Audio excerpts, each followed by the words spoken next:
माँ उत्तर रे कहिथिला आलू हुंडी सबु बाकी दउची खा तापरे मते मने पकेइबो। कौन आपण माने से गोटे प्रकार माछ भजा बेसर खाई बोर हो गले कि ताहले मो जेजेमार एई मसला माछ रेसिपी को निहाती ट्राई करंतु।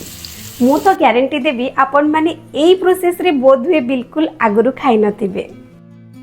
नमस्कार, मु पिंकी पुणी थरे पिंकी सोडिया किचन को आपण मान को स्वागत करुछि। तेबे चलंतु स्टार्ट करिबा आजिर रेसिपी। आजिर एई मसला माछ रेसिपी बनेबा पई चलंतु प्रथमे मसला बनेबा। मसला पई देखि परथिबे मु एठी गोटे मिक्सी जार नेछि।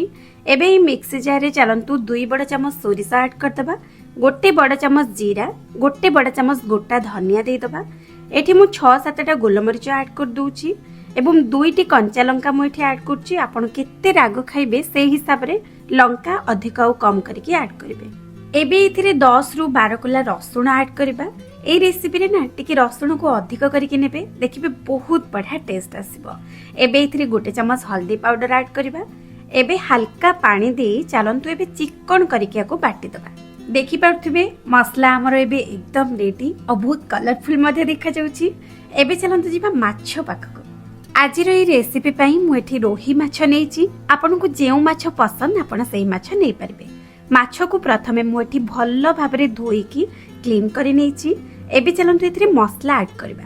एबे एथिरे लूण गोटे चम्मच ऐड करबा, गोटे चम्मच काश्मीर लाल मिर्ची पाउडर दबा। कलर बहुत बढ़िया आसीबो और टेस्ट जबरदस्त रहइबो। एबे एथिरे गोटे चम्मच हल्दी पाउडर ऐड कर दबा। एठी मु गोटे चम्मच लेंबू रस ऐड करची। लेंबू रस ऐड करबा द्वारा ना कंचा माछर जो आइंस स्मेलटा बेसी आ रहिबो नाही। एबे आगुरु बाटी रखिथिबा मसला को एथिरे ऐड कर दबा। एठी मु कंचा लंका और रसुण को टिके दर छेचा करके ऐड करची। आपण माने निहाती ऐड करंतु, देखिबे बहुत बढ़िया टेस्ट आसीबो। एबे आधा चम्मच सोरिष तेल दे हाथ रे चलंतु भल्लो भाबरे गोळे की सबु को मिक्स कर दबा, जेमिति सबु मसला माछरे भल्लो भाबरे लागि परिबो। एबे देखंतु सबु माछरे बहुत भल भाबरे मसला लागि जाईची। आपण माने चाहिले ना को 5 रु 10 मिनिट मैरिनेट करके फ्राई कर परबे, नचित इमीडिएट मध्ये फ्राई कर परबे। तेबे चलंतु फ्राई करबा। माछ को फ्राई करबा पई देखि परथबे मु एठी पैन गरम हला परे 2 बड़ चम्मच रो सोरिष तेल ऐड करची।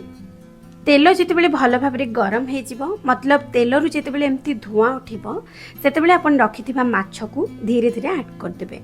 तेल बहुत गरम थिबो और माछ को ऐड कला बेले ना आपण टिके ध्यान रो सहित ऐड करिवे, तेल छिटका हाथ रे लागि जाई पारे। एबे माछ को हमें गोटे मिनिट जाए कवर करके कुक करबा। एबे आपण माने भाबुतिबे माछ भजा को के कोठी कवर करके बनाए मो। एक्जेक्टली सेम क्वेश्चन मु मो जेजेमा को पचारिथिली आ मो जेजेमा उत्तर रे कहिथिला आलू हुंडी सबु बेले तो से गोटे प्रकार माछ भजा बने के खाउछु, थरे एमिति बने के दोची खा तापरे मते मने पकेइबो। एबे गोटे मिनिट परे चलंतु कवर काढी माछ को आरपटा साइड को एमिति ओल्टेई दबा। एठी हमें माछ को बिल्कुल डीप फ्राई करबा नहीं, कारण जनरली हमें माछ को जेतेबेले डीप फ्राई करके भाजंदी ना माछर टेक्सचरटा बिल्कुल रबरी टाइप रो हे जे। तेनु माछर ये टेक्सचर को मु टिके स्मूथ आ सॉफ्ट करके बनौची। आपण माने भाबुथिबे माछ को डीप फ्राई न कले माछर जो कंचा स्मेलटा रही थाए, किंतु मु ग्यारंटी दोची बिल्कुल भी रहबा नाही। एबे देखंतु सबु माछ हमर भल्लो भाबरे फ्राई हे जाईची। एबे चलंतु गोटे प्लेट रे काढी हमें सर्व करबा। मो जेजेमार ये रेसिपी को आपण माने घरे थरे निहाती बनांतु आ आपण मानकर अनुभूति को मो सह कमेंट माध्यम रे निहाती शेयर करंतु। रहुची नमस्कार।